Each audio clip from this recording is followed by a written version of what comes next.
ఏమండి వారు ఎర్రగా పుష్టిగా పొడకనుంది. అవును అవును అవును అవును ఆయనే. నువ్వెప్పుడు చూసేదివి?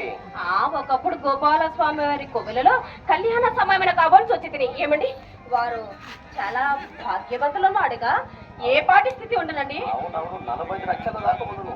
అమ్మ బాబాయ్ 40 లక్షలే? 40 లక్షలు దాకా ఉండును. ప్రకాశము వినుము.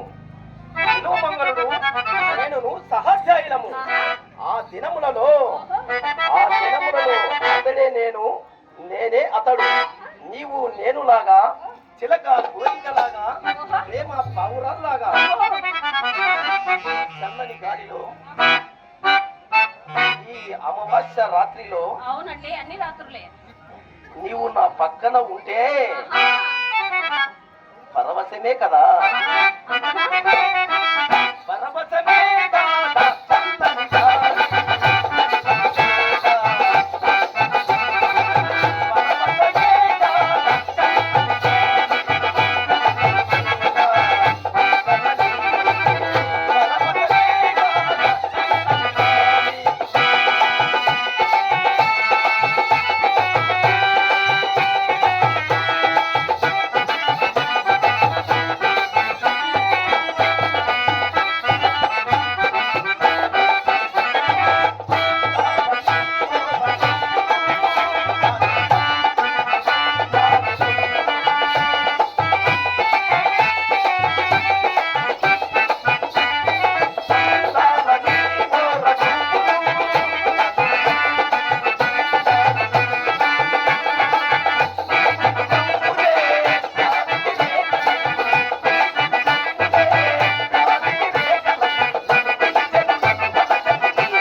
సంభవించినదండి?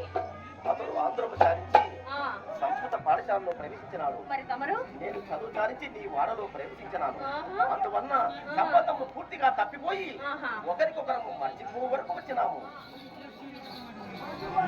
ఈ మధ్య నా కథడే కత్తికి వచ్చిన ఎడలా ఆ, వచ్చినాడలా? ఈ మధ్య నా కథడే కత్తికి వచ్చిన ఎడలా వచ్చినాడలా? వారిని విన్ని బదులు కొరకు దేవుడిచ్చుట అవసరమా నాకు? అతడు చాలా మంచివాడు. ఆ, ఎంత మంచివాడండి? నా కచ్చ చుక్కులన్నీ అడిగినాడు. అతని మంచి చెడ్డనే చెప్పినాడు. ఇంటికి తీసుకొని పోయి